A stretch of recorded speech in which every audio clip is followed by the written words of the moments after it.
Survival House Network.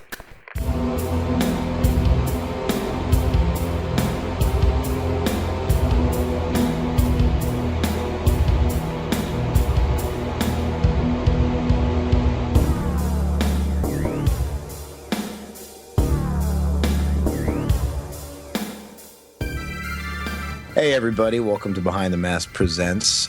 My name is Goose, and this is Riverman. Hey! It's been a good, month, 6 weeks. Our typical thing. It feels like it's been forever.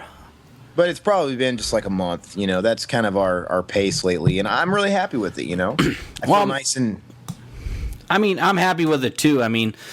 We both have a lot of shit going on here the past couple of months, so it's been a hectic summer, let's just say that. Oh, I think we can keep up the once a month thing. I think that's perfect, personally. Unless it's a special occasion. Well, when it comes around Halloween time, we might want to, maybe two a month. That out a little bit. Especially, with a lot of stuff coming up for the Halloween season. But I'm pretty happy with the month, every month thing. It gets me rejuvenated. I'm excited to talk, and we usually have a lot of build up news. Man, I've been anticipating this show for a while, man. I couldn't wait to get back on the mic. I don't know about you. He's really excited to get back on the mic because he watched the Maniac remake, which he's been anticipating for a while. And actually, I'm looking forward to hearing about it. I've only heard a little bit about it from him, and let's just say I think your expectations were, well, it didn't meet your expectations in a good way, but we'll get into that. Really? I don't think you go into these remakes, these beloved films, with high hopes. Well, let's just say I might be eating crow for like 2 shows in a row. So okay, well, we'll be getting into that, and then the other main topic of our show tonight is the solo debut release of legendary noisemaker Phil Anselmo, ex Pantera, Current Down, ex Supergiant Ritual, a bunch of other stuff. Anyway, it's his debut solo album, Walk Through Exits Only, and want to dive into that a little bit. We've been a big fan of his for many, many, many, many years. So those will be the big meat, and I don't know. We'll just kind of start off with a bit of news bits. Well, I apologize. We got to tell you what we've been up to. That's horrible. Obviously, we've been pitching this for a little while now, but KC Crypticon, Kansas City Crypticon, is right around the corner. I think it's, 3 weeks away? Yep. Not even, something like that. And we'll be down there. Anybody in the Midwest area, the Kansas, Missouri area, come on down. We'll have a booth set up. We'll have some really neat stuff to give away and pitch off, and, be conducting some great interviews, and hopefully making a lot of new friends. We're going to be selling a lot of cool shit, too. And then on top of that, I don't know about you, but I'd like to record. If we can get a few, fans in there, too, I'd like to record, like, a little podcast or something. And, just based on their favorite horror films and what they think of the convention and all that. So well, and that's what it's all about for me. It's not, I don't make contacts. I don't make, business ties. I like to make friends and build relationships, and we're looking forward to hanging out with you guys because, hey, you guys are us, basically. We just want to chill out and talk movies and talk about, what's going on in the future. Amongst all of that stuff, all the cool stuff we'll have, all the cool people we'll be talking about, we'll be there all weekend long. But other than that, brand spanking new website on the near horizon, and we're going to be looking for contributors. So anybody, aspiring journalists, aspiring writers, maybe you just like to blog. Either way, if you're a massive film fan, comic fan, movie, obviously video game fan, music fan, you could just like to write and blog. You could want to do this in your future. We want to hear from you because we're going to look for contributors to help us out and make this the best launch ever. And, there will be some cool perks along with that. If you're a really good writer and you're a great contributor and people like you, we'll need help. You can come to some of these events with us. We can we'll hook you up with some concert interviews or some help take a little bit of the pressure off myself and Riverman here. So yes, please. Yes. So basically, you could get free shit potentially. That's kind of the perk. Do we make money? Hell no. Not right now. I wish. But But we get free shit. You can get free screeners. You could potentially, like I said, get free passes to these conventions we need covered and concerts. Well, you can interview your favorite, your favorite artist potentially. Yeah, maybe you never know. Anybody that gets on board with us. Basically, if there's a concert in your area, or there's a show in your area, or there's a convention in your area, you let the big guy know. I'll get it hooked up for you, and hopefully get you on your way. But anyway, at the convention here in Kansas City, Crypticon, and every convention coming up this year, which there are another one or two coming up that I don't want to announce just yet, but at all of these coming up, and especially KC Crypticon, we're going to have applications, so to speak, at our booth, and we want to talk to you. We want to hear about it. We want to hear what you're all about, and hopefully get some people on board, because we want to extend the family, so to speak. But don't be shy. No. Even if you don't want to contribute, just come up to us and say hi, and let's talk some movies. I don't care. I just want to talk to people. So hell yeah, man! There's gonna be plenty to talk about that weekend. Yeah. So that's it for now. The news. There's some interesting movies coming out. Yesterday, I read a pretty appalling article. Sylvester Stallone has signed on yet again to play Rocky Balboa, this time in an offshoot spin-off film called Creed. And it's basically reversed the tables here. It stars Apollo Creed's grandson trying to be the champ. God. And played by Michael B. Jordan. He was in the film Chronicle. He's actually gotten a lot of accolade for his role in that. And you'll see Sylvester Stallone in a retirement home.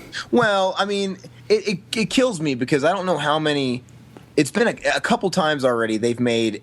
Now, I'm not saying these are good movies necessarily, but they've made, I think, twice now, 2 films that were appropriate closers to the story. And they keep bringing it back. Like, okay, the last film especially. Yeah, it's better than Rocky V, but it closed it. It closed it down. It closed the chapter. Adrian's dead. It's kind of a depressing. He was an old man, proving he still had it, and he proved it to himself. He lost the fight at the end. That was it. But now he's going to play him again. And as far as Stallone was concerned, as soon as the Expendables kick started and those were successful, he said that he was retiring Rocky and supposedly Rambo, even though I'm really hoping that 5th Rambo goes forward. That'd be awesome. But he was retiring Rambo, so I don't know what changed his mind. Probably because it's not a direct Rambo movie. But it sounds to me like his part could be just as heavy in this movie, because basically you got Apollo Creed's grandson, who grew up very privileged. His father was the champion before, Rocky took the belt from him, the title in Rocky II. And we had, of course, the very famous and homoerotic scene of them running around on the beach, hugging each other with their greased-down bodies. It was it's ridiculous if you haven't seen it, but who hasn't? And he doesn't need to box, and I guess his family is obviously trying to talk some sense into him, like, why are you doing this? It's dangerous. You don't need to do it. But he's got it in his blood. He's got a natural knack for it, and he wants something to prove. Maybe he wants to live up to his father's name. Anyway, he seeks out Rocky Balboa to train him. So basically, Rocky Balboa is going to be the Mickey of this film. But like I said, I don't know how many times you can keep dragging the old dog back in. Oh. Supposedly he's reluctant to even train. He's reluctant to get back in the world like he has been the last few movies. But I don't want to box. I can't do it, Paulie, anymore. You think he's gonna box? You think no? That guy is fucking brain damaged, dude. He's gonna train, but I don't know, man. But I'll always give Stallone a chance, even though I've liked. Hopefully, he'll get clipped by some young black guy and get and die just like Mickey did. You know what? Maybe that is part of the plan. Maybe that's the only way they could close it off again after they've already successfully closed it off. Kill him. Let him be Mickey. Yeah. Just finish it off, and maybe if they could kill him off in hopes that this one's going to be successful and they can have their own sequels off the Creed, whatever. But talk about milking udders dry here. Well, that'd be amazing, if Sage was still alive and he could play in the new Rocky film, but he's not. But still, he's not. Rest his soul.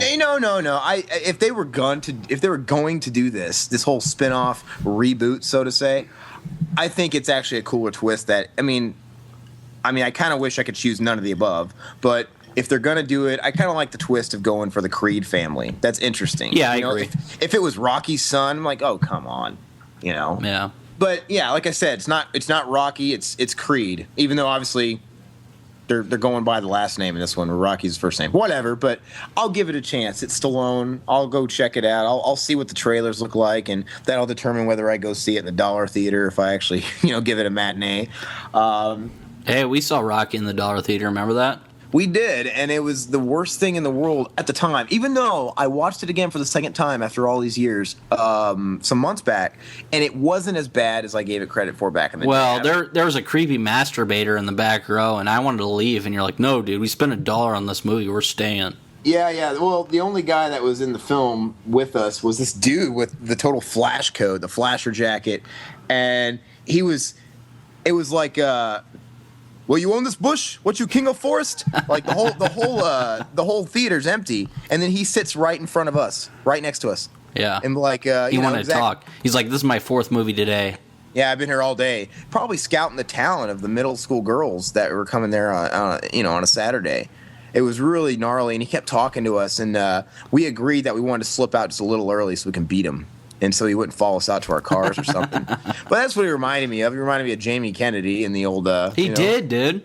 That's what he was reminded, like, why did you pick this bush? Yeah.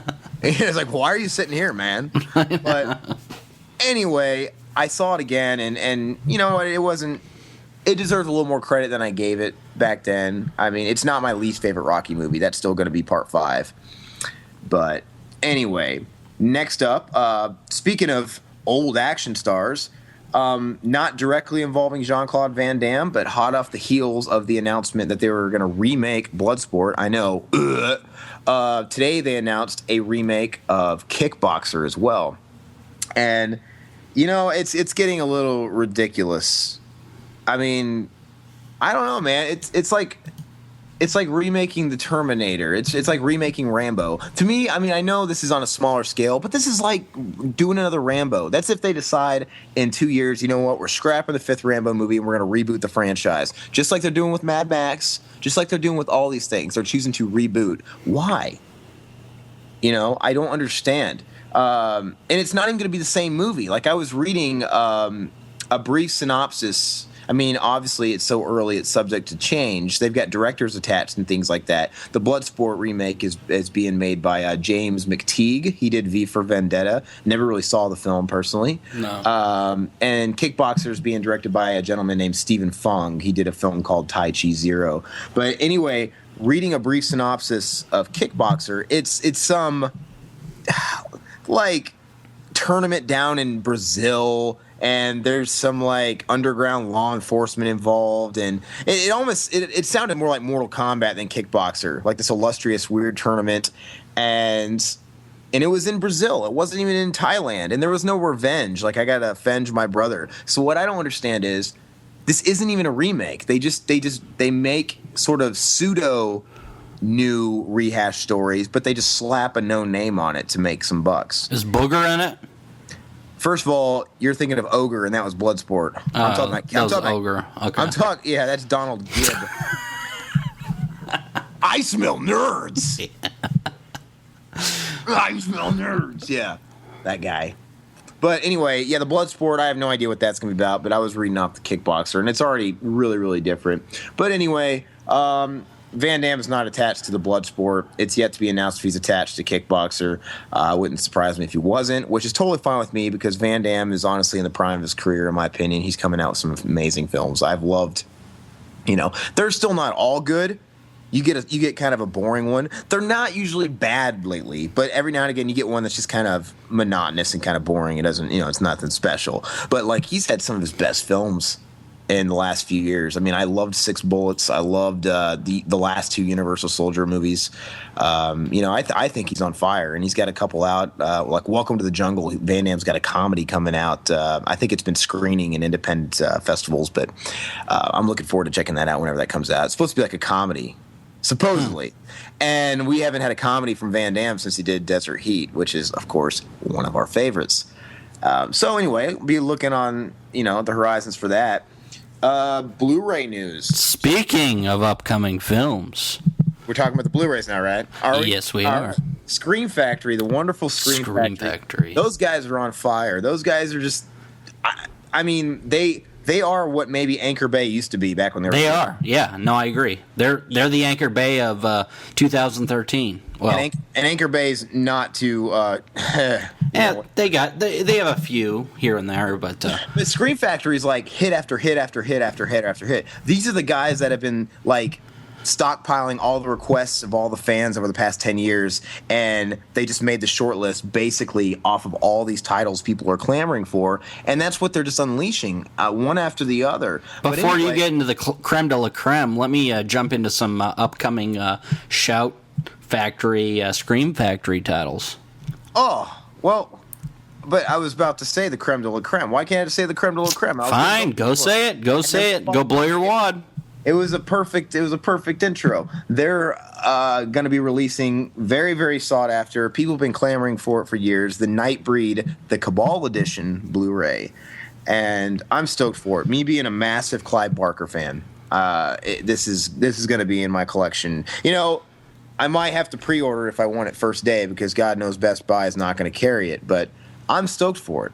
It's been rare. You know, it's not something that's been available to the fans. They said 2014 release. That's all I've heard off of their Facebook page. So yeah. So hopefully it's a little sooner than later. But go ahead. What else has Scream Factory got on the?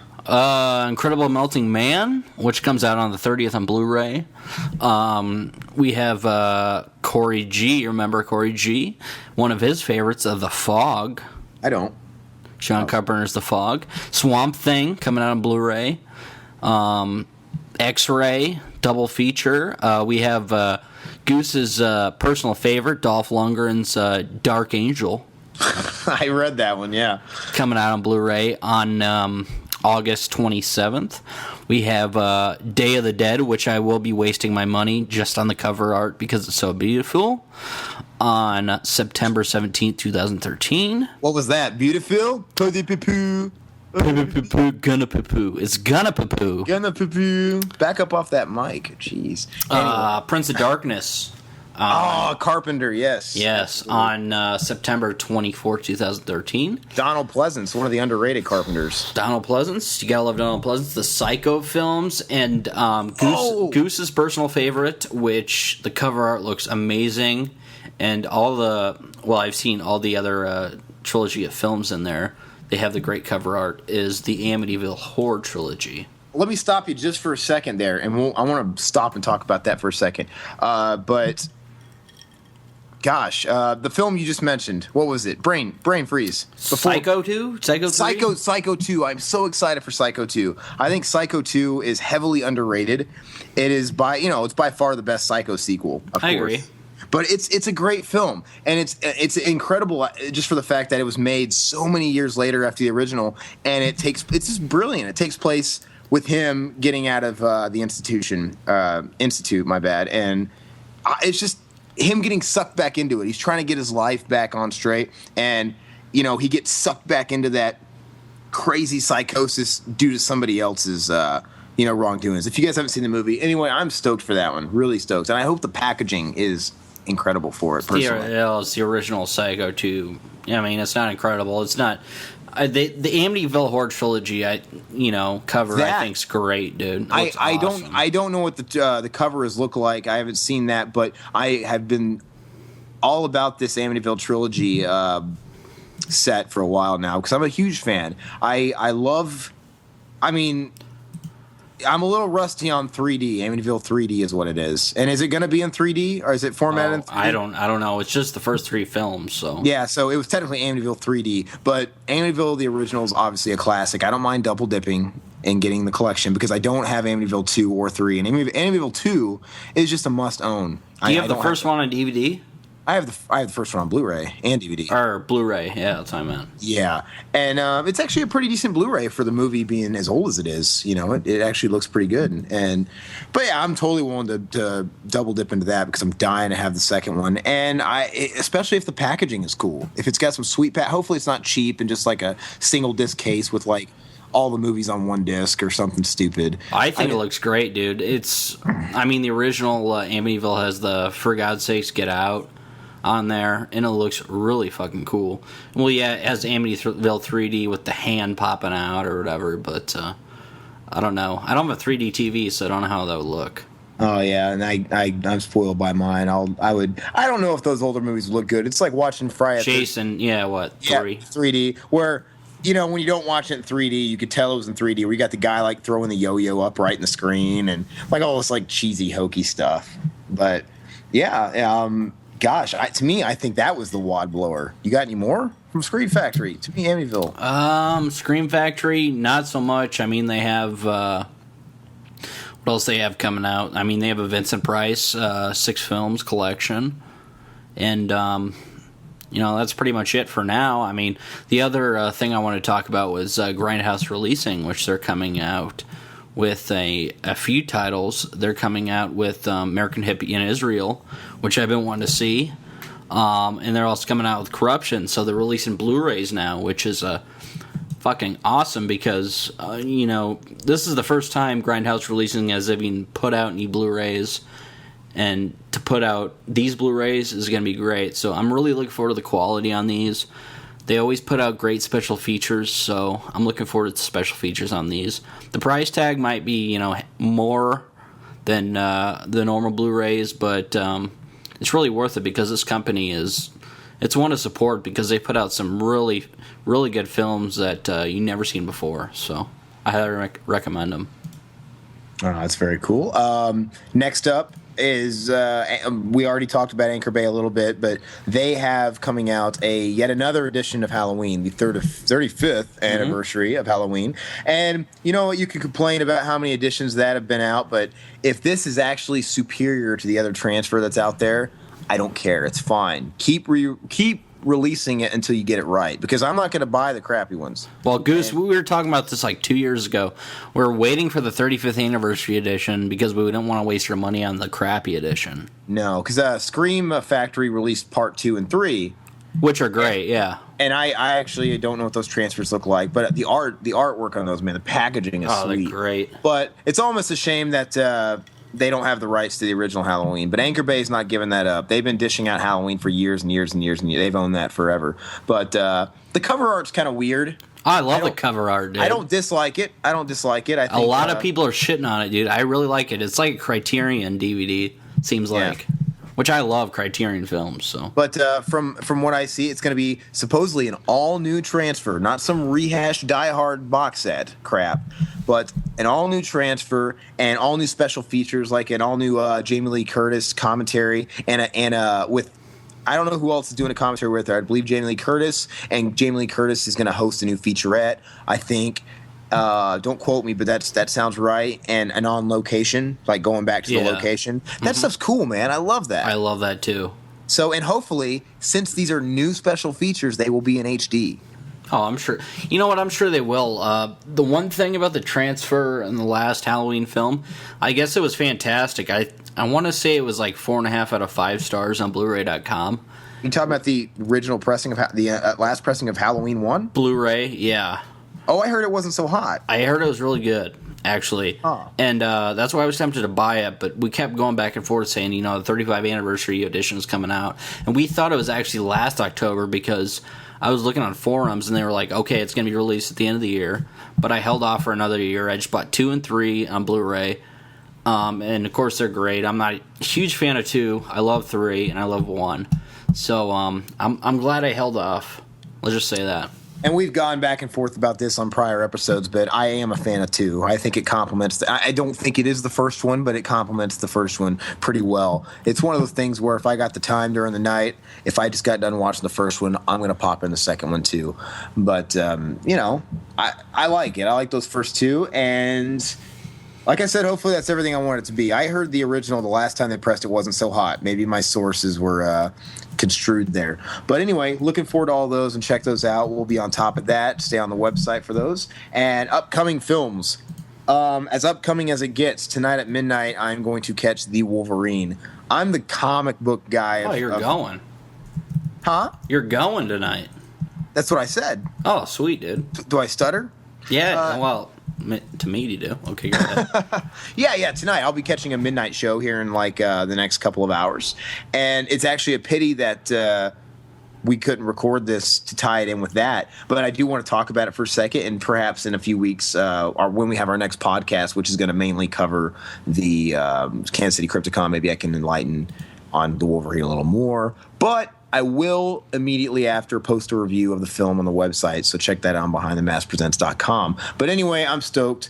This is almost kind of a reboot. I know it's not ignoring X-Men Origins Wolverine, but I don't think it's necessarily going to throw it back a lot. I mean, that was kind of an abortion of a movie. It was really horrible. What cracks me up is that they're still keeping Hugh Jackman around, which is awesome. You know, they've made all these films in X-Men. They've made all these different offshoots of Wolverine, and they're still keeping Hugh Jackman, even though they're kind of going reboot style with these stories. Like, okay, we're going to kind of start over because the last story was a mess. They keep Hugh Jackman around, and he's kind of like the Robert Downey Jr. of that character. Maybe not quite as perfect as Robert Downey Jr., but Hugh Jackman is one of those people where he's both at the same time. He's in so many ways bad for the role of Wolverine, but at the same time, he's perfect, and I wouldn't want anybody else to play him.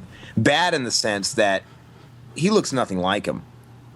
Wolverine's not quite that pretty. He's even more rugged. He's short. The guy's like 5 foot nothing or something, you know? Hugh Jackman's 6'2", and he's stocky, short, and he's aggressive, and he's furry. Hugh Jackman's kind of like, he's a Hollywood leading man. Yeah. But you got to understand that they're not going to cast a leading man that's 5 foot tall. It looks like Bob Hoskins. Because to be honest with you, Bob Hoskins is probably the perfect Wolverine if you want to go off some of those old original Wolverine comics. Bob Hoskins, for God's sakes.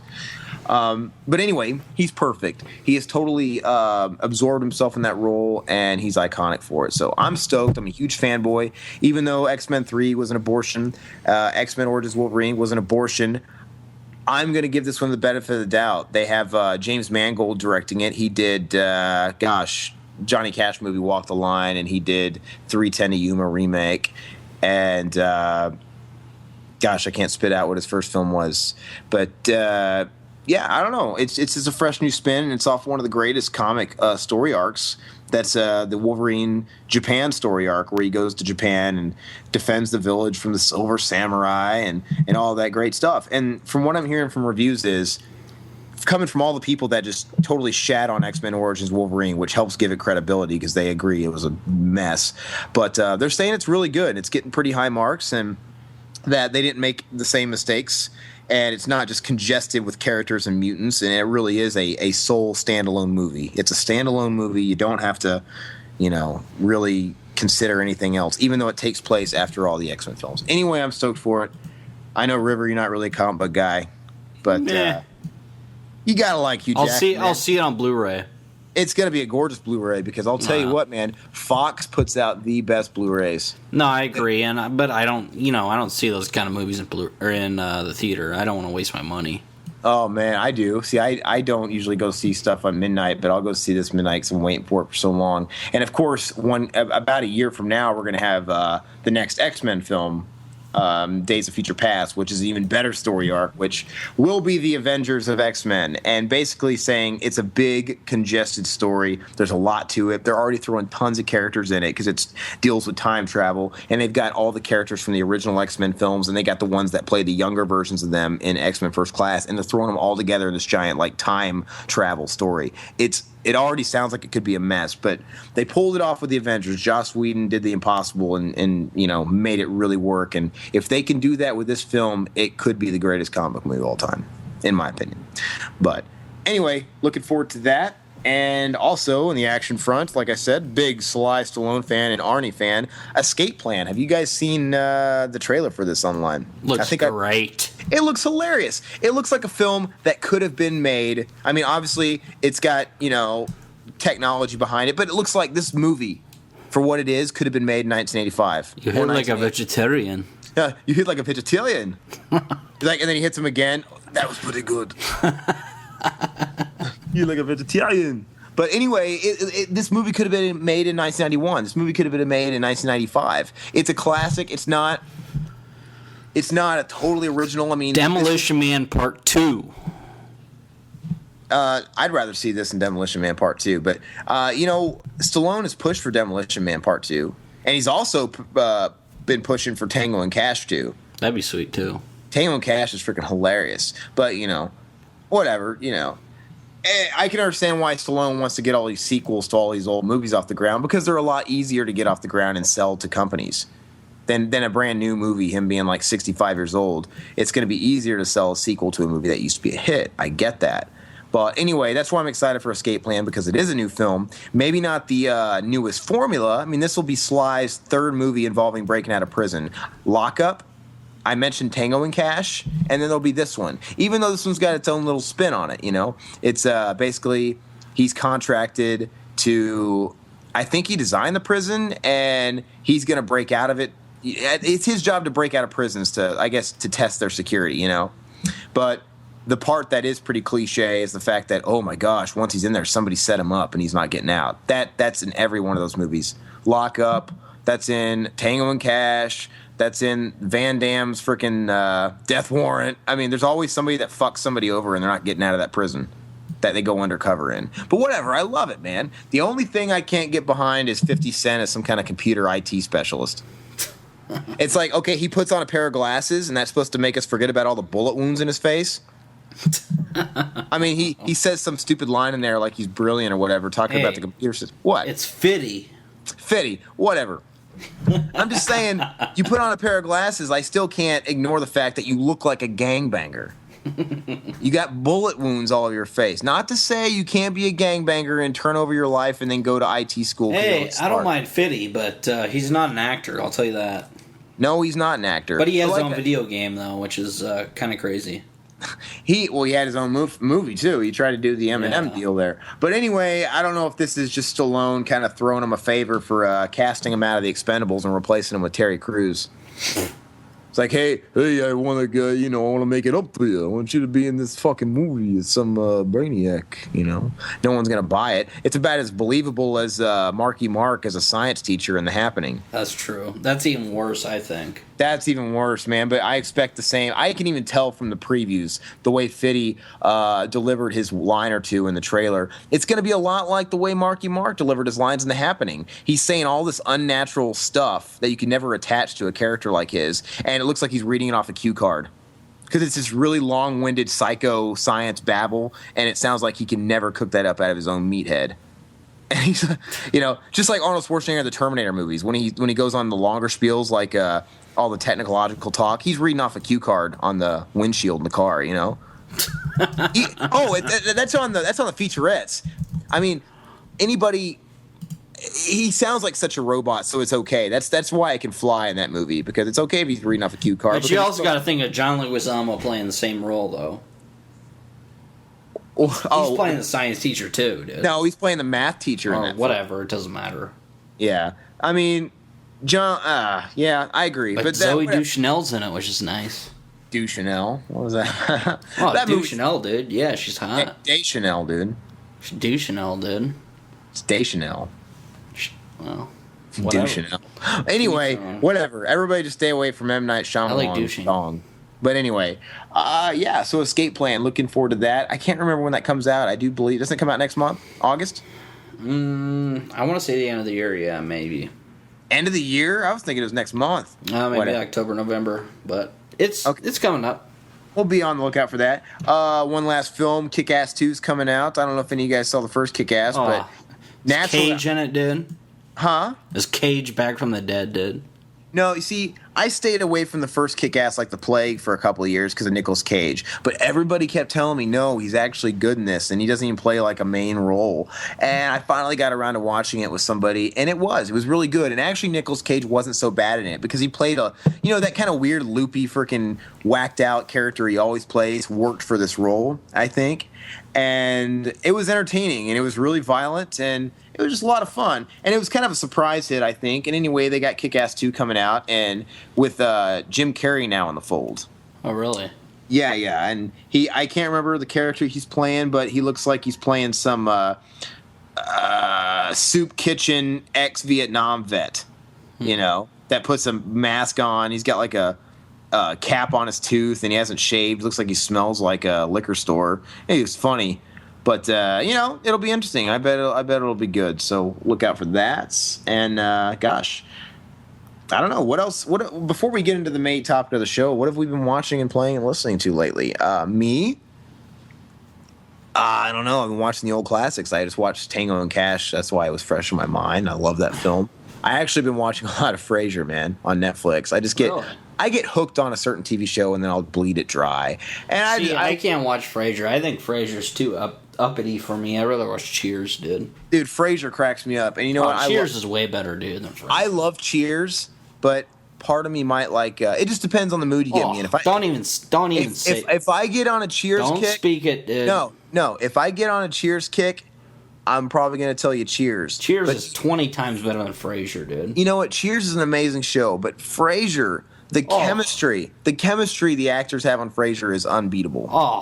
The chemistry they don't have in Cheers isn't. No, it's fantastic. But the chemistry, I'm sorry, David Hyde Pierce and Kelsey Grammer, dude, they bounce off each other so well, and it's crazy funny. I think it's hilarious. Cheers is 20 times funnier than Frasier. Cheers might go down in the books a little more, and it's definitely got one of the greatest theme songs of all time. Whereas, Frasier doesn't really have a theme song. It has a little jingle at the beginning. It's not really a theme song, but I love Frasier. I think it's hilarious. There's a reason why I was on for 11 years.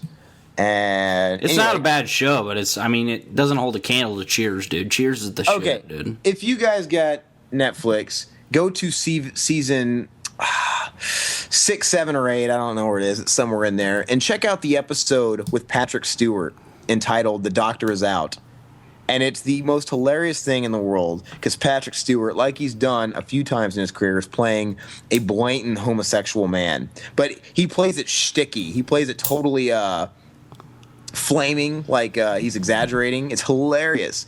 And basically he befriends Frasier, and Frasier doesn't realize they're dating. It's the funniest thing in the world. It cracks me up. And it's got some of the best quotes ever. But anyway, that's what because you're into that sort of thing, but...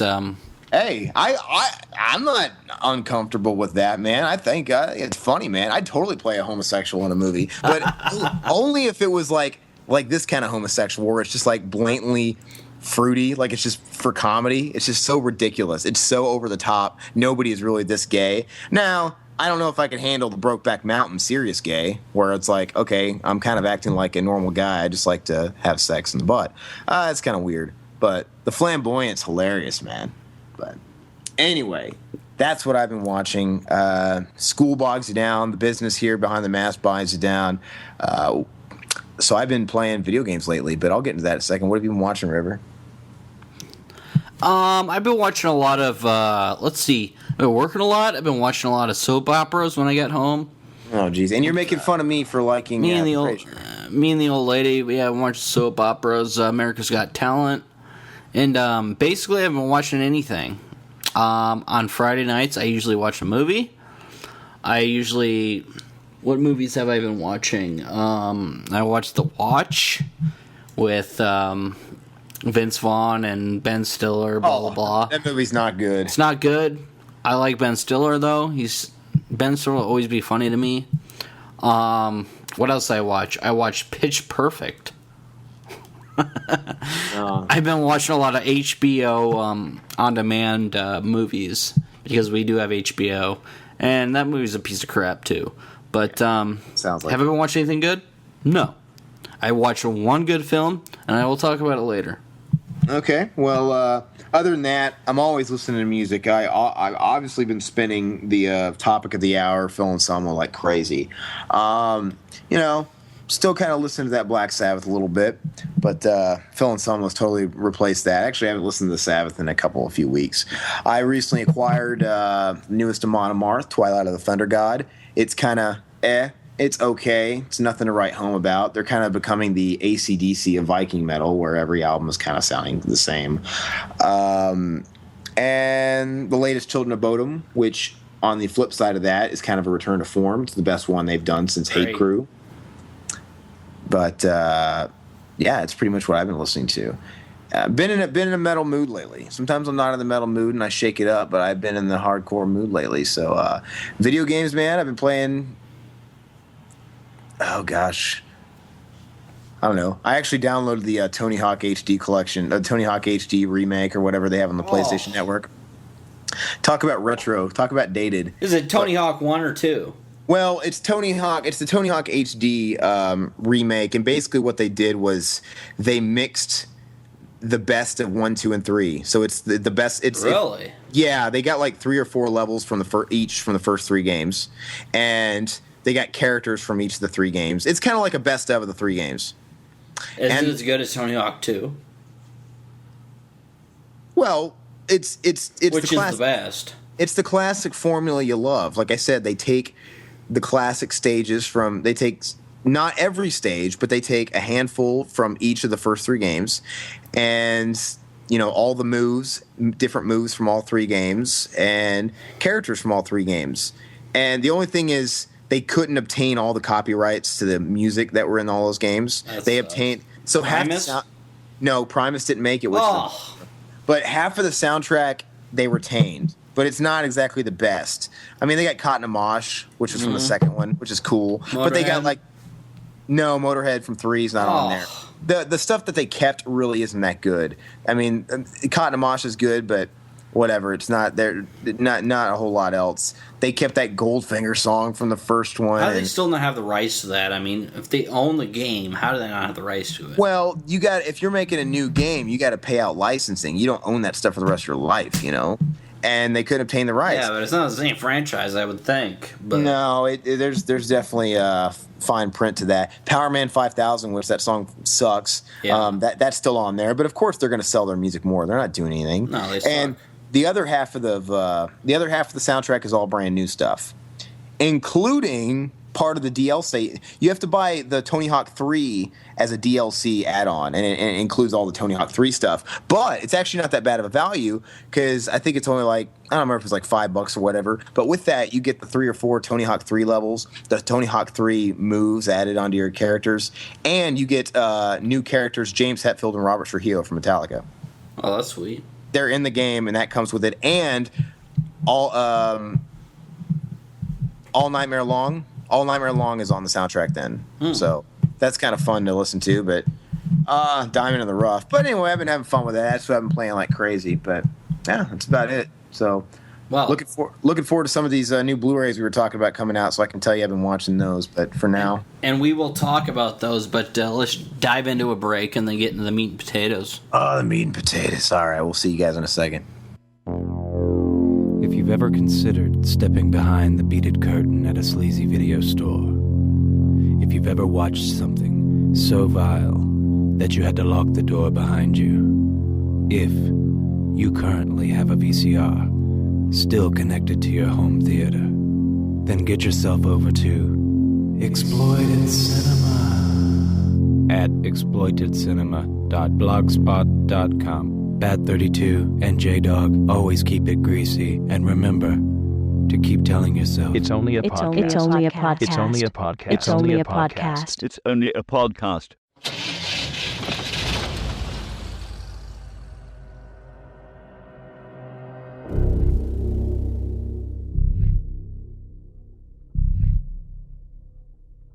So, what do you do? Are you an artist? I don't know about all that. Maybe you can tell me.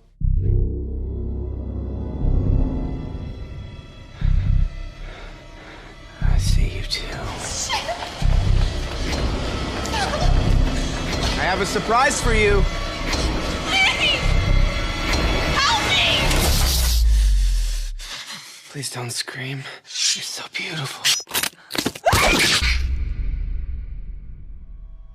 It's amazing. I love them. Sometimes I think that they have more personality than most people. So what does your girlfriend think of your work? I don't have a girlfriend. You never feel lonely? That's why I was calling. You and Anna are a perfect fit. You know, hair is the only part of the body that lasts forever. Why are you scared? What? They will never understand. as long as you keep a secret. But if you can't, you'll be alone. You hear that?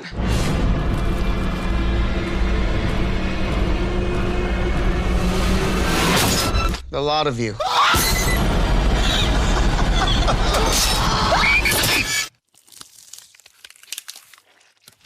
Alone.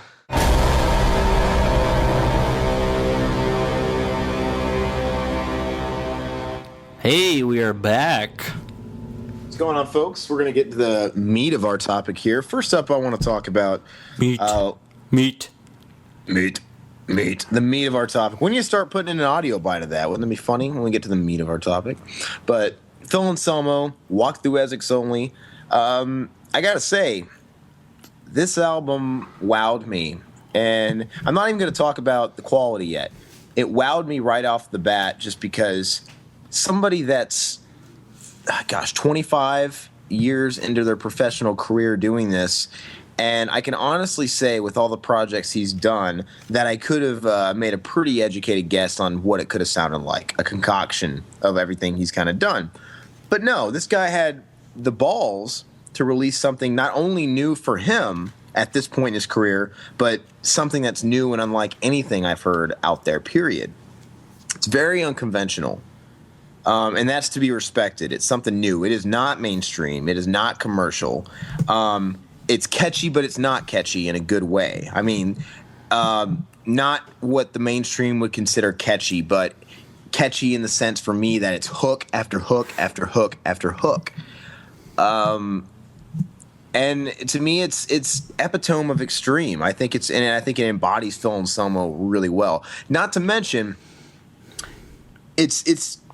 it doesn't have a very typical song structure. It's not your basic verse, chorus, verse type of thing. It's a lot of stop and go. It's a lot of continuous building and building and building for even more delivery. And it's probably the grooviest thing as far as guitar tone-wise since Pantera.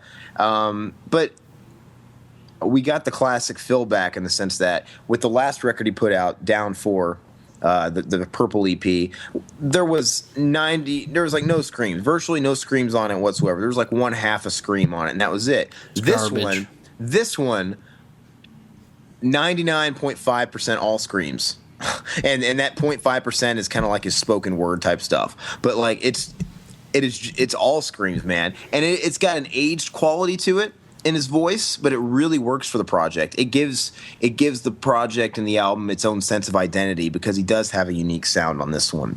And the lyrics are back too. You know, with a vehicle like Down, he's even professed himself that with that band he can get a little bit more creative with the lyrics, a little bit more deep and just artistic with the writing style. Whereas here, we're going back to the way he wrote in Pantera, which was much more street and to the point. Basically, if he wants to say "I fucking hate you," he won't put that into some crazy parable or some crazy metaphor, artistic. He'll say, "I'm gonna fucking kill you." That's not what he says, but you know what I'm trying to say. But it's intense, and he lays it out exactly how it is. Some of it seems autobiographical. But yeah, I mean, I'm wowed by it. And it's one of those things where the first listen upon it, if, let's say I was right in the middle of it and you asked me what I thought of it, I would throw up my hand and probably shush you and just say, not yet. I can't tell you. I would have to listen to the whole thing because that's the way the thing plays out. To me, it doesn't play out like, because it's short. It's guttural. It's right for the throat. It's 8 tracks. It's 40 minutes, if that. It's classic Rain and Blood style-esque, where it's just a wham bam, thank you man, 1-2 punch. You start it and you don't touch a track. You don't skip tracks. You just let it run, and it's over before you know it. But it's so extreme that this record couldn't be any longer. It's perfect. Because you can't listen to this kind of music every day or anything like that because it's not going to suit your mood every day. Maybe not. Maybe for some people, but not for me. But on those days where you just absolutely have to destroy something, it's perfect. And I don't know. I really just think, as different and unique as it is, I really think it's Phil Anselmo in his pure concentrated form. And I think it's great. And like I said on that first listen, it's purely to soak it in.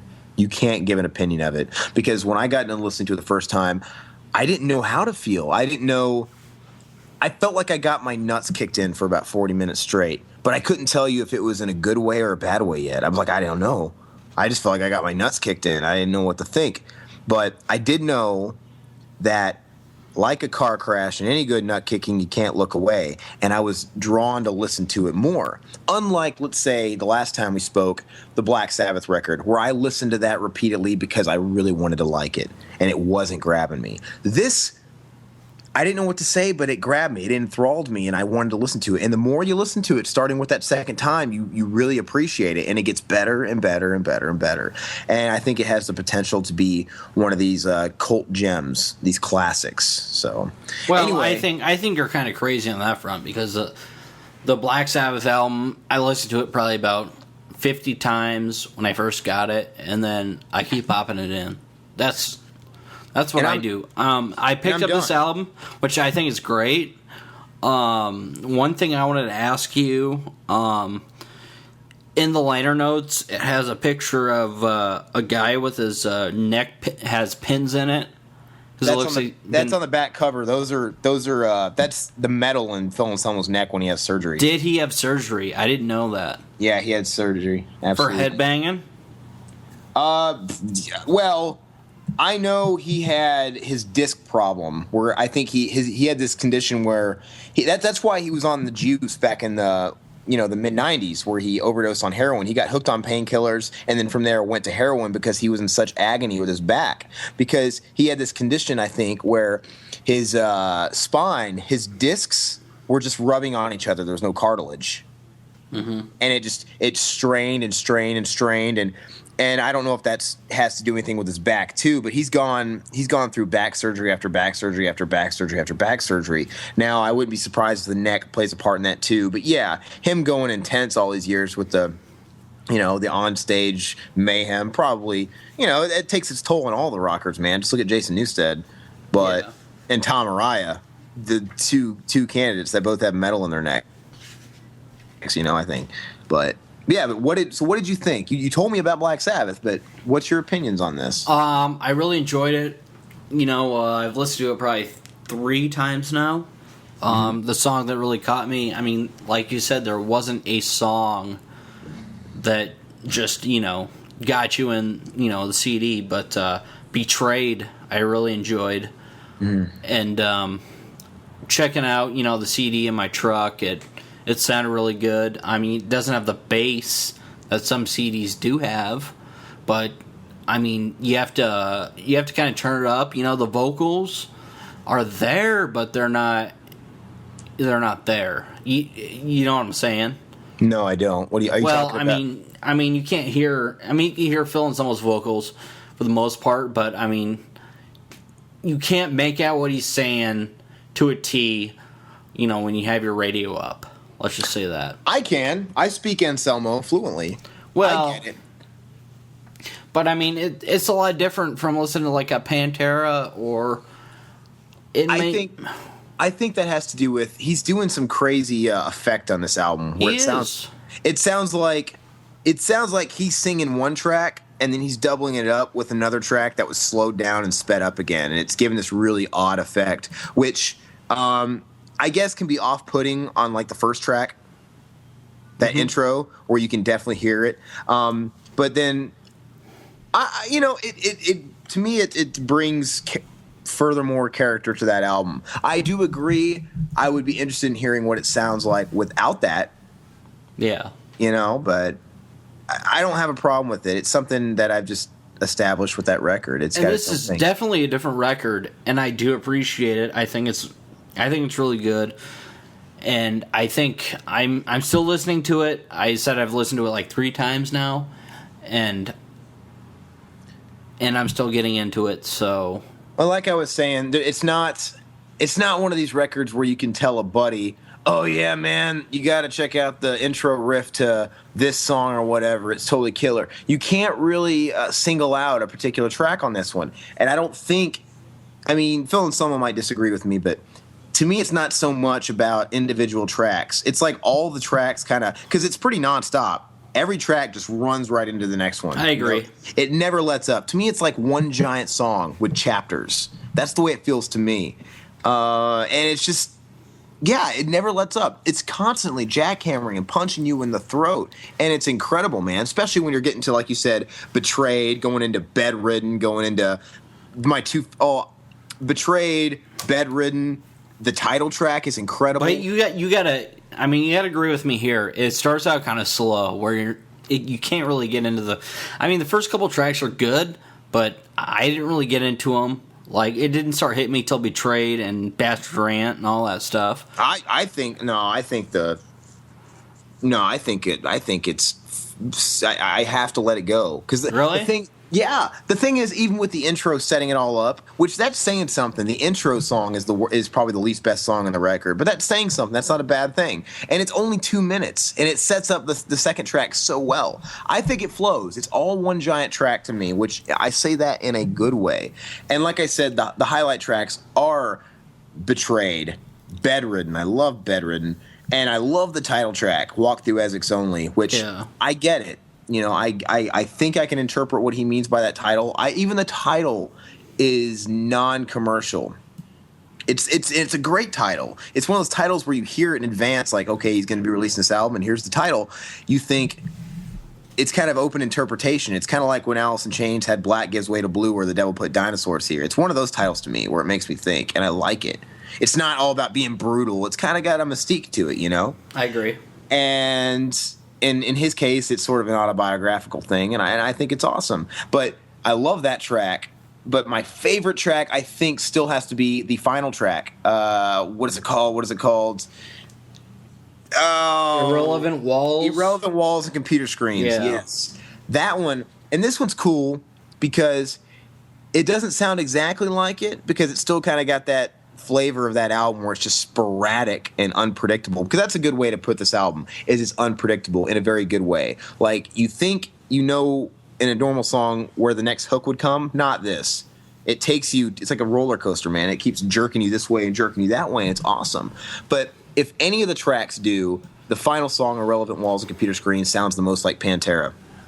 Okay, so what are your highlights of the album then? When does it start?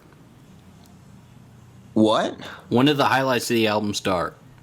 The whole album. Really?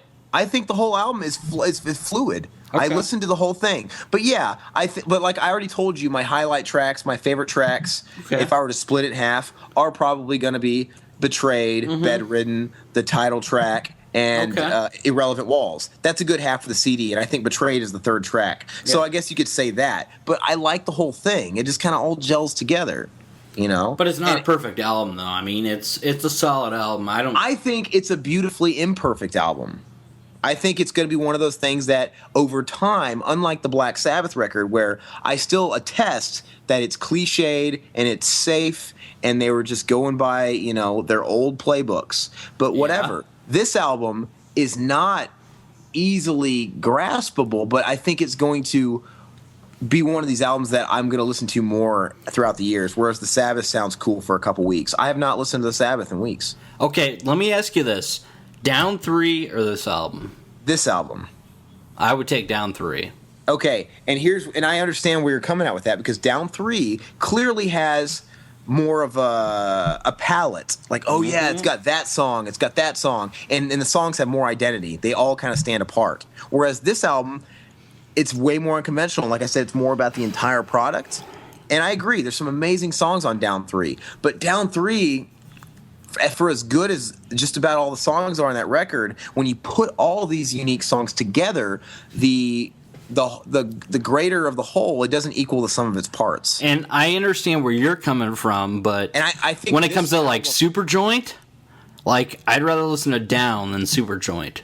And I you know what, just because Down came out with NOLA, even Down 3 Even Down 3, I'd rather listen to Down 3 and he did in Superjoint. That's just my opinion. It's just different taste for different. It is, but I'm just saying. No. It's different taste for different days of the week. I like all of it, and I've actually listened to a lot more Superjoint in the last 6 months than I have Down. Well, tons of Superjoint, and I love those first 2 Superjoint records. They're great, but that's what's awesome about Phil Anselmo's history here is because he's had these different moods and different records. But in my opinion, he's been progressively getting, I wouldn't say worse. He's been getting different, but he's progressively, like, I'm not, looking to listen to his, his new album. I mean, like, what was that album that you picked up?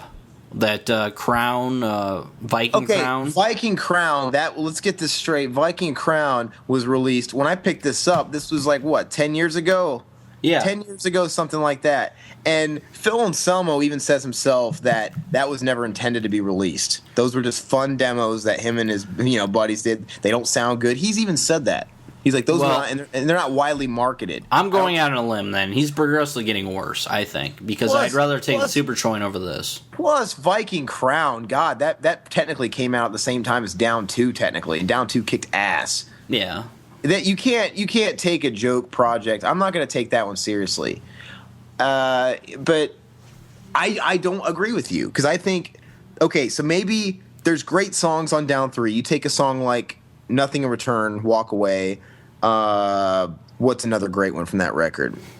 We'll take that one because I really love that one. Pyramid's really good. His Majesty the Desert. You take these really good songs, and now is there a song on Walk Through Exits Only that you could claim is as good as those couple of songs from Down 3 I just said? Maybe not, but this is a way better album. This is a way better collection of songs. But how can you say that when Down 3 has more re-listen value than this album does? Does not. I do not think so. I think so. I have already listened to this album more than I've ever listened to Down 3. Really? Yes, I have listened. That's the beauty. This is the album where you can't pop it in like Down 3 where you can pop it in. I think that's just my opinion. Oh, see, I think this album doesn't overstay its welcome. It knows how long to stay around. It's 40 minutes long. It is wham bam. Yeah, but there's no catchy. I mean, it's not catchy at all. I mean, the vocals sound decent and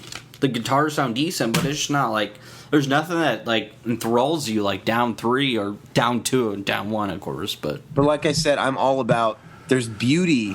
Okay, if I wanted just a collection of good songs that don't necessarily make and present a good giant picture, collective picture and piece of art, then they might as well just be thrown on a greatest hit somewhere. Throw the best handful of Down 3 songs on a down greatest hits, and that's where they belong. But give me the entire Walk Through Exits Only album, front to back. It's just the way it is. You can't take out a track and it be the same. But I could take out track after track from Down 3 and listen to them individually. I can't really listen to any track individually off Walk Through Exits Only. I can't. I listen to the whole thing, and they all complement each other. And if you take out one of those Jenga pieces, it would kind of come apart. But that's okay. So that makes it a better album? Yes. Really? Okay, let me paint it like this. I'm not looking at songs. I'm looking at the best album, and it's not always about the individual songs. And I'm not saying that. I'm just saying, I mean, what has the more re-listen value? For me, this album so far, because I've already listened to it way more than Down 3. Okay. It's just like Deftones self-titled. There's great songs in there, but I cannot listen to that album. I can't do it. I'd rather listen to it on a shuffle with the songs kind of bleeding in with the Deftones mix. That's the best way about it. That's how I feel about Down 3 most of the time. But to point out, to actually clarify what I'm saying, take Pink Floyd. We all know Pink Floyd. We all love Pink Floyd. Mm-hmm. Okay, their greatest album, bar none, is The Wall. Yeah. And I can never not listen to The Wall without listening to it start to finish. Yeah. You listen. It's an experience, and I'm not trying to say a track. No, I'm not trying to say I ever have a craving to be like, oh, I just got to listen to Bring the Boys Back Home. You know how it's got all those filler tracks, those sequence tracks? You know, tear down the wall. It just kind of adds to the thematic. No, those are not. You couldn't listen to those. You couldn't pull it apart at all. But when you put it together, it's just unstoppable and it's flawless. But you can't break it apart. If you broke it apart, it wouldn't be good. And if you took out those weird Well, I see. I disagree. I mean, you can listen to Mother. You can listen to The Thin Ice. You can listen to any of those and be happy with them, dude. And I agree that those are good songs. Comfortably Numb. I mean, you can listen to those anything. are good standalone songs and they're classics. But they Okay, are what standalone songs does the new Phil album have? Will you just listen to me here? I'm saying, even on The Wall, those songs do not amount to the same for me unless they're surrounded by everything else. Okay, so why are you comparing? Try not what are you to. comparing? I'm comparing the way I view albums here. Look at this. Okay, you can't tell me Another Brick in the Wall Part 2 sounds nearly as good on the radio when they just play Part 2 as it does when you listen to the record and listen to Part 1 before Part 3. I mean, they're playing one track that's a single. I mean, they're playing one track that, you can actually get into. I mean, track but are you... it's not nearly as fucking cool as listening to the sequence of the album. Brick in the Wall Part 1, into Brick in the Wall Part 2, into Brick in the Wall Part 3. And I'm saying, okay, this album is like that for me. No, honestly... But you can't compare it, dude. It's a joke, dude. I can. Oh, my God. I'm not comparing it to The Wall. But I'm going to say it's better than Down 3. And we need to get some of our cohorts on the show. And I think certain people would agree with the way I view it. You got to understand, I'm more of a music mind. I appreciate this stuff as an art. Whereas River, I think you're more of a casual music listener. I am. I'm more of a casual listener than you are. Okay, and so I agree. You're suited for Spotify, for streaming, making playlists and picking apart and greatest hits. Well, I'm not a big playlist person. I listen to Spotify occasionally, but I buy a lot of albums too. So I'm just saying, I look for a complete package. I listen to it. I don't like greatest hits. I don't, if I want to hear Money for Nothing, I want to listen to the entire Brothers in Arms record because it all complements each other. I'm just saying, I don't want to pick stuff apart. Not that I'm trying to put the focus on an album like that, but to me, that's a perfect album. I could pick that one apart and listen to it front to back. And it's funny. It's funny you're saying you pick apart all these albums, but you can't pick apart the new Phil Anselmo album. Look, I'm saying I can't. I would not pick apart. I do not. I would not pick apart The Wall. I do not pick apart The Wall. You don't have a favorite track on The Wall? I do not have a single favorite track on The Wall. No. You don't have a track where you're just like, oh man, this is great. Yeah, the whole fucking thing. Okay.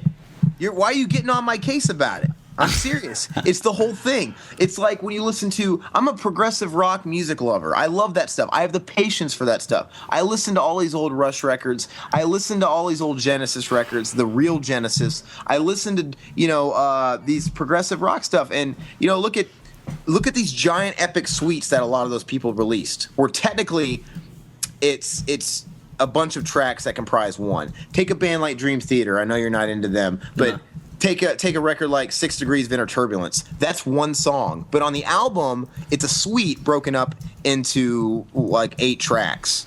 But it's all one giant song. It's meant to be. You cannot pick it apart, but it's gorgeous. I mean, I have the patience for this stuff, so I'm equipped for it. That's cool. Not to sound like a music snob, but now I've gotten worked up. The verdict is in on my vote. The new Phil Anselmo. I think it's too early to tell, but I've already listened to it more than Down 3, and I do appreciate a product instead of a broken up, album. I appreciate a whole being greater than the sum of its parts 1,000,000 times over, and I always will. So that's what I'm going to say. And my vote right now, at least for now, new Phil Anselmo, better than Down 4, better than Down 3. I'm not going to say it's better than Down 1 or 2. I'm not going to say it's better than Reinventing the Steel or, all that stuff. But it's the best thing he's done in a long time. No, I agree. You're not out of line at all, dude. I'm just, It has a place. I think it has a very special place in his discography. A very special. It's not going to get lost in the shuffle because it's too unique and it refuses to get lost in the shuffle. It puts Down 4 to shame. I mean, it's way better than Down 4. I agree with that. I'm just saying, even if you can't get into the album, it's to be respected. It is. No, I agree. Because he's bald. And you know what? Phil Anselmo, I don't think he doesn't care if it's for everybody. We recently interviewed Corey Mitchell from the House Corps, and we were having this conversation in that interview. But, I said flat out that from what I had heard at that point, that it's not going to be for everybody. I know that. But I think it's for me. And that's exactly how he is, I think. You know, he doesn't give a shit. If he cared about what people thought, he wouldn't release extreme stuff like this to sell 8,000 copies in the first week, you know? Yeah. He would put together some all-star cock rock band like Vinnie Paul does and try and get on the radio. But he doesn't do that. He's happy doing his own thing, and he does it because he likes it. So, you know what? I applaud him going against the grain. So, anyway, that's all I got to say about that. Well, I agree with you, man. I think it's a good album. I was just trying to, you know. Well, it worked. See how you actually thought about it, and now I know. That's what I think about it.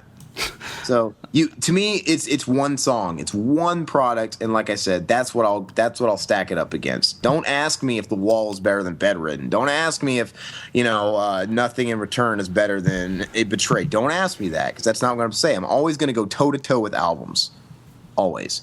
But anyway, that's like saying, is your Mr. Potato Head Eye better than Mrs. Potato Head? Makes no sense, man. Give me the whole fucking Mr. Potato Head. Put it together the way you want to put it together. Don't give me a piece of the jigsaw puzzle. What do I give a shit about a little piece of what could be a river? You know, that made no sense. But anyway, on to that. Done with that. Check it out, at least to give your opinion on it. Check out the review on the website. Please give us feedback. Are you on Riverside? Do you agree with what he kind of says? Do you kind of agree with what I said? Or do you agree something totally different? It's really a mixed bag. It's going to divide people. Is it better than Down 3? Or is it not better than Down 3? That's all I want to know. It is. Anyway. Because it is better than Down 4. We'll give you that. Okay. Well, anyway, we'll leave that one to rest, and we're going to get into the final subject matter. Riverman recently sat down and watched a remake of one of his all-time favorites. I think you say it might be your favorite or your second favorite. It's my second favorite horror film of all time. Maniac, starring Elijah Wood. So why don't you carry that away? Well, yeah, it was Joe Spinell was the original one, which very highly in my DVD Blu-ray queue. And basically, of course, I don't know if I put Day of the Dead. I would put Day of the Dead at number 1. I put like Maniac number 2. It is sort of a slasher, but it's way different.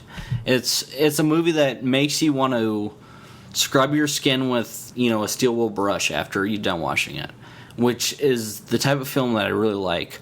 And this one is featuring Elijah Wood, starring Elijah Wood, which I was really shitting on, I want to say like 3 or 4 months ago, and I am going to eat crow again because I want to say like 2 or 3 episodes ago we were talking about the Evil Dead movie, which was a piece of crap, and which we were eating crow for that. You remember that, Goose, don't you? Yeah, because we were supporting it, yeah, I mean. And it was a piece of crap. And this one, I was talking shit because of Elijah Wood. I was like, okay, what can he possibly do to take the role of Joe Spinell? But this film is different. I mean, they pay some homage to the original Maniac, which I love, especially towards the ending of the film. But I think Elijah Wood is perfect in this role.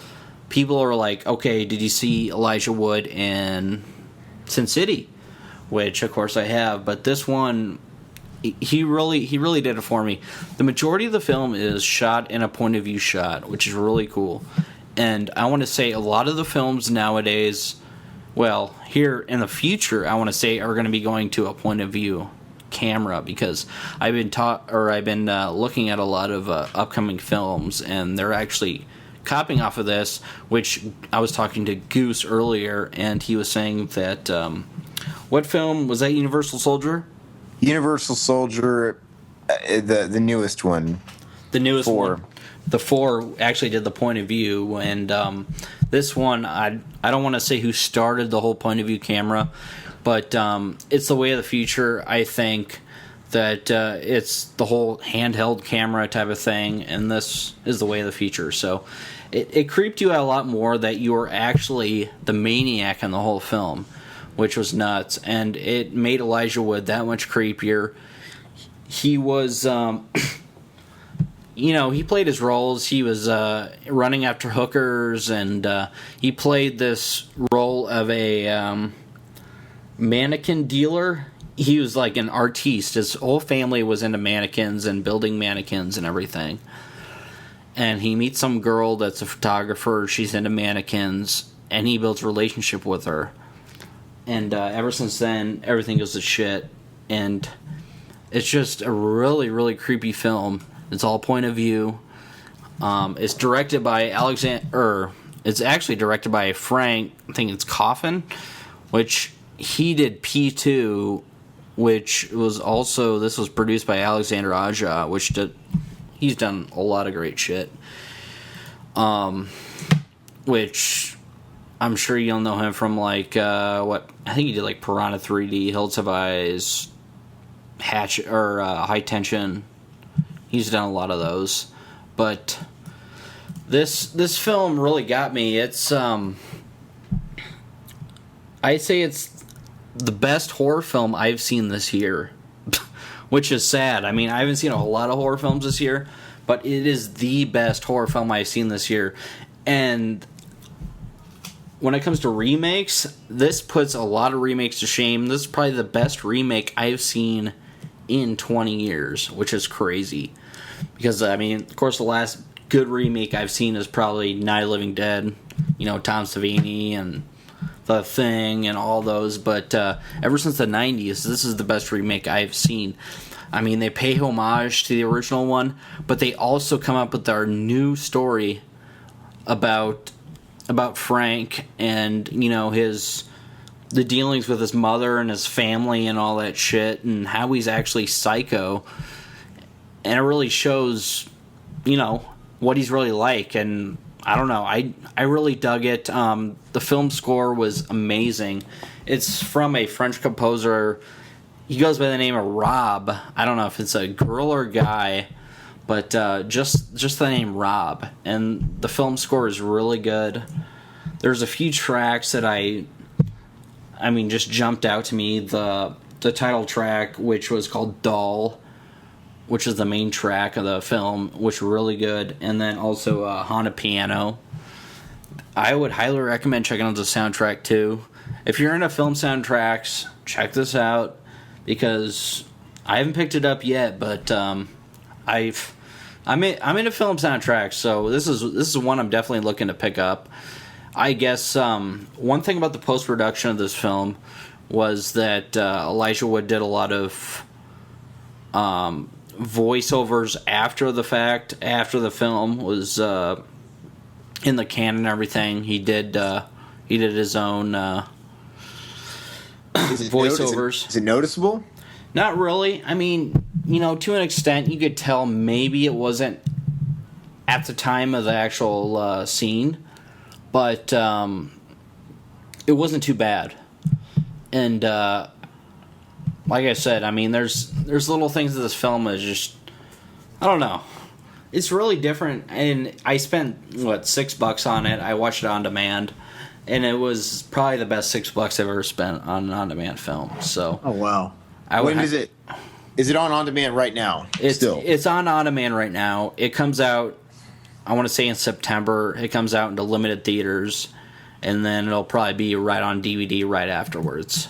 So you'd say it's a quintessential, as perfect as a remake can get, in that it actually pays good respect to the original while being something totally new and fresh, without being cheap. It pays homage to little things, and it doesn't it's not overbearing like a lot of these films are. These new remakes are. So sounds to me like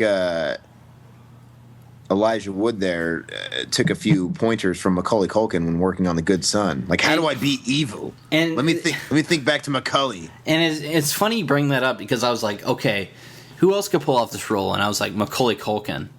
It's funny you bring that up, because I mean, those are the only two people that I can think about, pulling off this role now in 2013. Macaulay wouldn't even be in need of makeup. They both look like chimos, dude. They look. What's a chimo? Child molester, dude.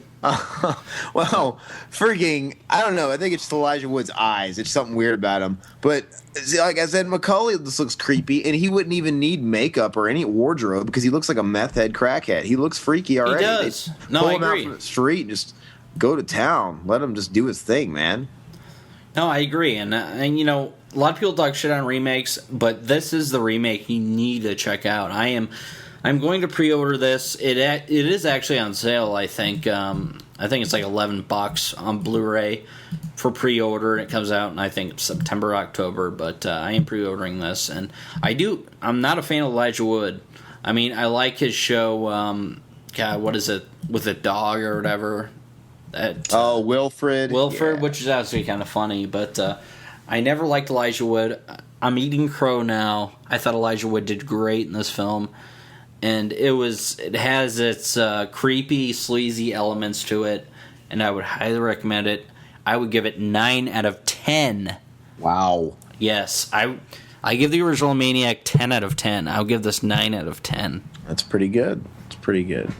Well, we'll be on the lookout for it. Now I really want to watch it. My interest is piqued. Riverman and I usually have a general, somewhat similar taste in films, and if he really likes it, I like it, and at least enough to give it a chance. So before I wasn't. So everybody look out for that, hopefully out in September in limited release or on demand, or heck, I think River just basically gave it a good enough endorsement to where it's worth a splurge buy, just an impulse buy. I'm buying it. I mean, but would you go as far as recommending just buy it without watching it? Yeah. You can just go and buy it. That's fantastic. That's saying a lot. Well, Maniac, there you have it. Phil Anselmo, there you have it. That pretty much wraps up our show.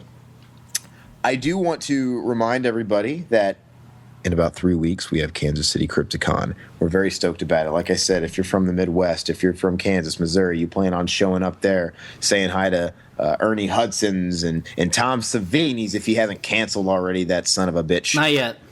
Not yet. That's what we like to say, because he always seems to cancel. But come see us. Inquire about joining the team. Check out some of our cool merch, and just shoot the breeze, man. Watch some flicks with us, talk with some people with us, and just become part of the extended family. And if you do have any inquiries about potentially joining the team or anything else, I will be setting up an email for all inquiries on our website here soon. We have a few ready to go, but I'm going to set up one special just for that. But for now, if you guys want to hit up the Facebook page, private message us there, and I will always get back. So that's all I got. I'm Goose, formerly known as Aaron at one point in my life. And I'm Riverman. All right.